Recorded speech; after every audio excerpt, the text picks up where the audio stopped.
بسم اللہ الرحمن الرحیم۔ السلام علیکم۔ میں ہوں میاں نذیر احمد۔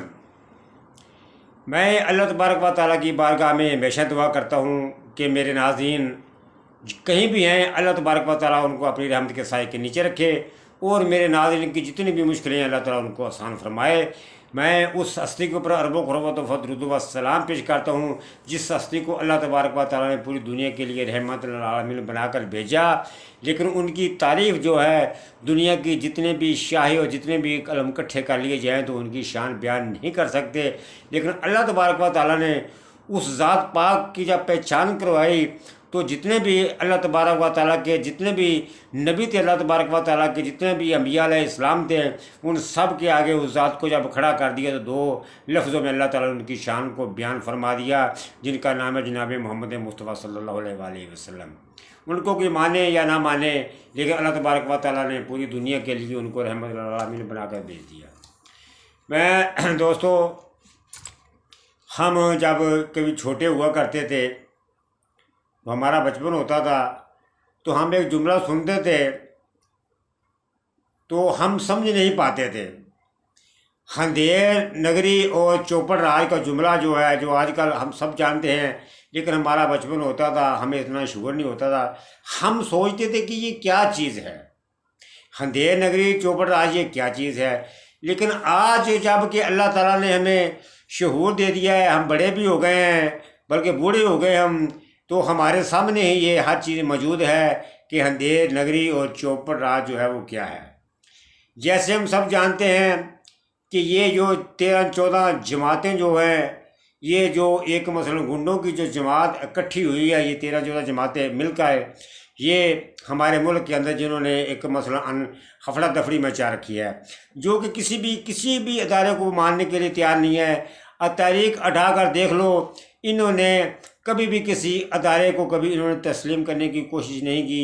انہوں نے ہر ادارے کو اپنے گھر کے باپ کی انہوں نے لونڈی سمجھا ہوا ہے۔ انہوں نے جیسے ہم پہلے بھی دیکھتے آ رہے ہیں، اب بھی دیکھتے آ رہے ہیں۔ آج سب سے جو بڑھ کر بات میں جو بیان کرنا چاہتا ہوں کہ آج شہباز شریف جو ہے وہ اسمبلی میں اعتماد کا ووٹ لے کر عوام کو کیا بتانا چاہتا تھا۔ جناب شہباز شریف صاحب، پاکستان کی عوام جو ہے یہاں پہ نوالے ڈالتی ہے، کانوں میں نہیں ڈالتی، یہاں پہ نوالے ڈالتی ہے۔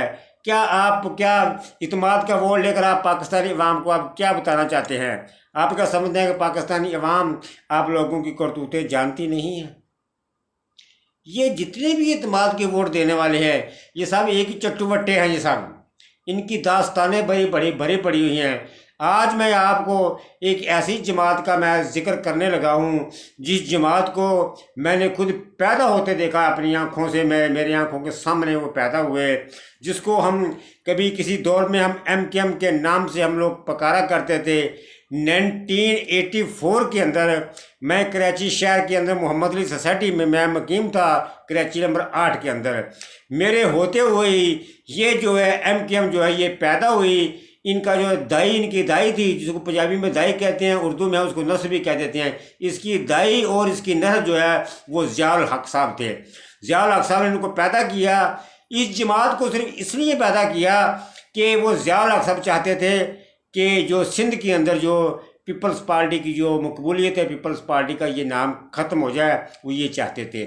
بہرحال یہ بہت ساری کوششیں ہوتی رہیں پیپلز پارٹی کو ختم کرنے کے لیے، لیکن پیپل پارٹی کو کوئی ختم نہ کر سکا۔ لیکن پیپل پارٹی کو ختم کرنے والے دو ایسے نالائق لوگ تھے جنہوں نے پیپل پارٹی کو اب ختم کر دیا ہے۔ ایک وہ نالائق آدمی تھا جو ذوالفقار علی بھٹو کا جو دماد کہلاتا ہے، جس کو ہم زرداری کہتے ہیں۔ دوسرا اس کا وہ نواز ہے جس کو براور کہتے ہیں۔ دونوں نالائقوں نے دونوں نے مل کر پیپل پارٹی کو ختم کر دیا، ورنہ کسی کے اندر کوئی طاقت نہیں پیپل پارٹی کو ختم کر دیتا۔ بہرحال کہتے ہیں جب یعنی کہ دشمن بن جائیں تو پھر کسی اور کی دشمنی کی ضرورت نہیں ہوتی۔ تو انہوں نے جو کام کیا تو خوب سارا انجام دیا ہے، انہوں نے پیپل پارٹی کو انہوں نے ختم کر دیا۔ آپ چلتے ہیں MKM کی طرف۔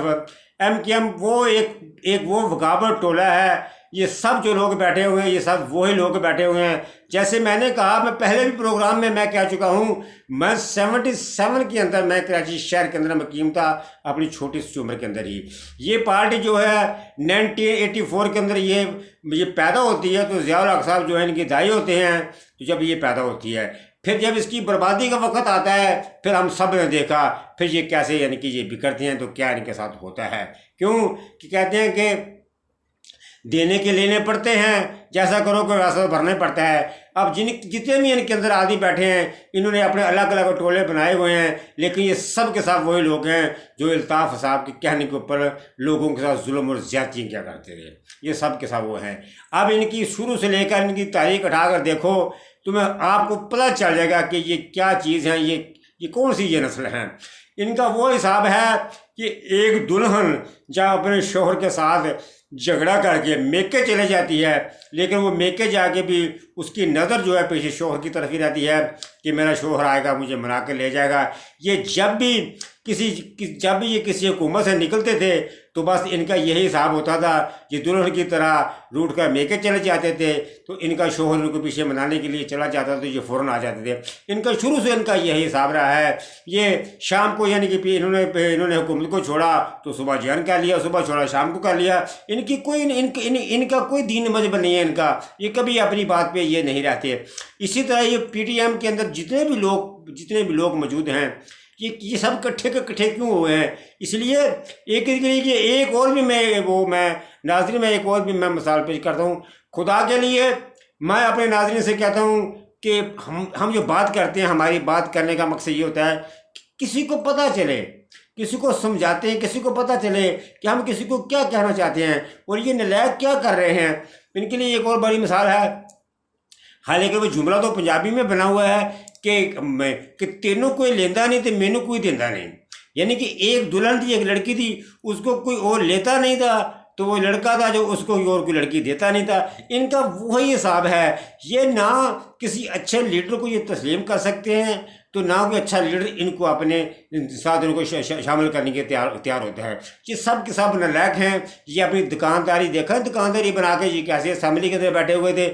یہ شہباز شریف جو ہے وہ اپنا اعتماد کا بول رہا ہے. شہباز شریف صاحب، تم لوگوں کی میں پہلے بھی کہہ چکا ہوں، میری باتوں کو نوٹ رکھنا. یار تم لوگوں کے قریب بہادر ہو، واقعی تم بہادر ہو. تم اگر کسی مرد کے بچے ہو تو میدان میں کیوں نہیں ہو؟ تم لوگ آتے ہو، تم لوگ کیوں میدان میں تم نہیں آتے؟ صدر ایوب خان تھا، تحریک اٹھا کر دیکھو، بزرگوں سے پوچھو. ان کو کالج کے لڑکوں نے 2 دفعہ کہا کہ ایوب کتا، لیکن وہ استعفیٰ دے کے گھر چلا گیا. بعد میں لوگ ہاتھ پہ ہاتھ رکھ کر ہاتھ ملتے رہ گئے. لیکن ان کو یہ اتنے ڈھیٹ ہیں، ان کو تو عوام نے پتہ نہیں کیا سے کیا کہہ دیا ہے. لیکن نہیں، یہ چیزیں غیرت والے کرتے ہیں جن کے اندر غیرت ہوتی ہے. جیسے ایوب خان نے کیا تھا، وہ چلا گیا تھا سب کو چھوڑ کر. تو ناظرین، یہ لوگ جو ہیں انہوں نے پاکستان کے اندر انہوں نے ایک تماشا بنا رکھا ہوا ہے. اب کہ ان کو یہ پتہ ہے ان کی کوئی اوقات نہیں ہے. میں قسم اٹھا کر کہتا ہوں ان کی کوئی اوقات نہیں ہے. عوام ان سے اتنی نفرت کرتی ہے. انہوں نے آج تک پاکستان کے لیے انہوں نے آج تک کچھ بھی نہیں کیا. یہ جو کبھی کبھار آپ کو کہتے ہیں کہ ہم نے موٹر وے بنایا، فلاں بنایا، ان سے یہ پوچھو نالائقو، میرے ملک کا سب سے بڑا ادارہ اسٹیل مل کس نے برباد کیا؟ ان سے یہ پوچھو ہمارا پورا فضائیہ کا نظام جو ہے، ہمارے پاس کوئی کام کا جہاز نہیں ہے، وہ سب کا سب کس نے تباہ کیا؟ ان نالائقوں سے یہ پوچھو کہ ہمارے ریلوے کا اتنا بڑا نظام تھا، وہ سب کا سب تباہ کس نے کیا؟ انہوں نے ہمارے ملک کے پلے کچھ چھوڑا نہیں ہے. انہوں نے ہمارے ملک کے پلے سب کچھ یہ ڈاکو لٹیرے جو ہیں یہ ہمارے ملک کی بربادی کرتے رہے ہیں. لیکن اب میں اپنی اعلیٰ عدلیہ سے میں درخواست کرتا ہوں کہ یہ سب جانتے ہیں کہ یہ چور چکے ہیں، ان کے پاس کچھ بھی نہیں ہے. ہماری عدلیہ کو چاہیے کہ ڈنکے کی چوٹ کے اوپر اپنے وعدے کے اوپر الیکشن کروائے، ورنہ اگر آج نہیں تو آنے والے کل کو جس کی بھی حکومت ہوگی تو وہ اسی طرح بدماشی کرے گا. پھر تو میں معذرت سے میں کہتا ہوں، پھر تو یہ ہماری عدالتیں بھی ان کے باپ کے گھر کی لونڈی بن کے رہ جائیں گی اگر عدالتیں بھی اپنا فیصلہ نہیں سنا سکتی، اپنا فیصلہ اگر نہیں ان سے منوا سکتی. ناظرین، میں اپنے پروگراموں میں کیوں پیٹتا ہوں، میں کیوں روتا ہوں، میں کیوں اتنا سب کے لیے میں بار بار سب کو کہتا ہوں بھائیو خدا کے لیے ہم نے اپنے ملک کو بچانا ہے، کیونکہ یہ چوروں ڈاکوؤں کے ہاتھ اب آیا ہوا ہے، اگر ان کے ہاتھوں سے اگر ہم نے ابھی نہ بچایا تو خدا نہ خواستہ یہ ہمارے ملک کو کافی نقصان پہنچا سکتے ہیں۔ یہ مجھے یہ بتاؤ انہوں نے ہمارے ملک کے لیے یار کیا کیا ہے؟ جو چینی کے چور ان کے اندر موجود رہے، یہ پھر آٹا جو ہے وہ نواز شریف کی حکومت میں ایک دفعہ یعنی کہ کراچی شہر کے اندر 200-250 کلو تک بکا اور لوگوں کو ملا نہیں۔ یہ آٹا مافیا بھی رہے، چینی کے ڈاکو ان کے اندر موجود ہیں، چینی کے اوپر یہ ڈاکہ ڈالتے رہے۔ اب اب موجودہ جو دور ہے، 1 سال کے اندر جب سے یہ انہوں نے عمران خان کی حکومت انہوں نے ختم کی ہے، لوگوں پاکستانیوں آپ، میں نہیں کہتا اپنے گریبان میں جاکو، اپنے بچوں بیوی کی طرف دیکھو، ان کو سامنے رکھ کر اپنے حق اور سچ کی بات کرو۔ انہوں نے ہمارے ملک کا حشر کیا کیا ہے؟ ابھی اس چند دن کی بات ہے، میں خالی رمضان شریف کی بات کرتا ہوں، ان کو یہ پوچھو، ان کو تو اپنی کرسی کی پڑی ہوئی ہے، یہ کس نے یہ نظام چلانا ہے ملک کا؟ میں ابھی کی چند دن کی بات کر رہا ہوں، رمضان کے اندر جو رمضان سے پہلے چینی عام دکانوں کے اوپر 80-85 روپے کلو تھی، رمضان کے اندر لوگوں نے 120-130 روپے بیچی ہے، لیکن یہ حکومت جو ہے یہ انڈے دے کے مرغی کے اوپر بیٹھی ہوئی تھی، انہوں نے اپنی وہاں سے کوڑ نہیں چھوڑی، لیکن کسی سے نہیں پوچھا۔ پھر میں چند چیزوں کی مثال دے رہا ہوں، فروٹ تو کوئی غریب آدمی کھا ہی نہیں سکتا تھا، میں ان چیزوں کی بات کرتا ہوں جو ایک ہم کسی دور میں کہا کرتے تھے یار ہم پیاز سے روٹی کھا لیں گے، ہم مرچی سے روٹی کھا لیں گے۔ میں یہ مرچی رمضان سے پہلے اللہ کی قسم اٹھا کر کہتا ہوں کہ رمضان سے پہلے 40 روپے 30 روپے 40 روپے 50 روپے کلو یہ مرچی بکتی تھی، لیکن رمضان کے اندر لوگوں نے 120 روپے تک یہ مرچی بیچی ہے، کسی نے نہیں پوچھا کہ تم لوگ کیا کر رہے ہو۔ یہ ہمارے ملک کا فائدہ نہیں سوچتے، یہ صرف اپنا فائدہ سوچتے ہیں، ان کو اپنی پڑی ہوئی ہے، ان کو اپنے لالے پڑے ہوئے ہیں، یہ غریب آدمی کو کچھ نہیں سوچتے۔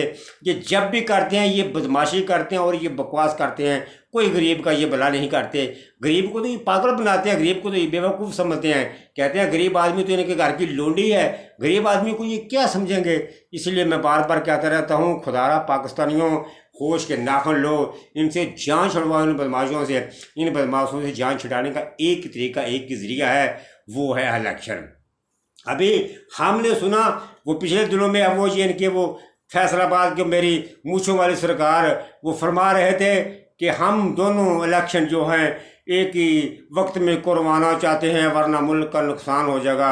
اوے بدماشو، تم لوگوں کو ملک کے نقصان کا کیا پتہ ہے؟ ملک کا نقصان کیا ہو رہا ہے؟ تم لوگوں کو تو اپنے فائدے کی فکر پڑی ہوئی ہے۔ تم وہی انسان ہے، تو وہی آدمی ہے جو بار بار کہتا تھا کہ عمران خان سے ہم نے توڑے، ہم وہاں پہ چمنی انتخاب کرا دیں گے، ہم وہاں پہ یہ کروا دیں گے۔ ارے تھو ہے تیری زبان کے اوپر، تو کہاں کا مرد ہے؟ مردوں والی بات تم لوگوں میں کبھی ہے؟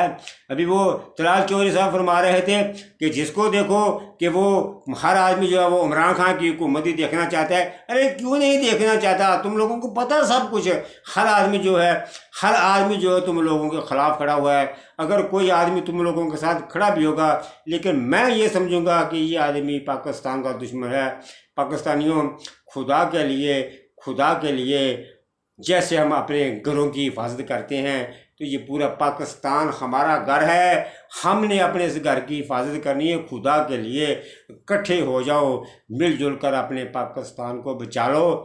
یہ پاکستان جو ہے نا، اب میں کیا بتاؤں، جس کے اندر آج تک مجھے کوئی آدمی بتائے کہ جو بول رہا ہوں فضل الرحمان جو ہے جس کو ڈیزل کہا جاتا ہے، لیکن ایک آدمی میری بات اور سن لو، میں یہ بھی خدا کی قسم اٹھا کر کہتا ہوں کہ جب اس کو مولانا فضل الرحمان کو جب ڈیزل لوگ کہتے تھے مجھے غصہ آتا تھا کہ اس کو ڈیزل کیوں کہتے ہیں، غلط کہتے ہیں۔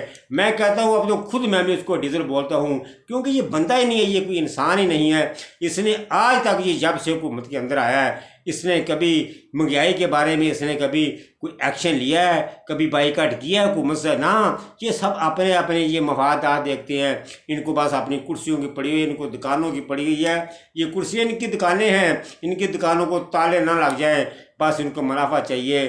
پاکستانی عوام کا ان کو کوئی فکر نہیں ہے۔ میں آخر میں اپنی اعلیٰ عدلیہ سے پھر میں یہ کہوں گا کہ ہماری اگر اعلیٰ عدلیہ نے اگر ڈنکے کی چوٹ کے اوپر الیکشن نہ کروایا تو میں معذرت سے کہتا ہوں کہ یہ لوگ جو ہیں ہماری عدلیہ کو بھی اپنے باپ کے گھر کی اس کو لونڈی سمجھ لیں گے۔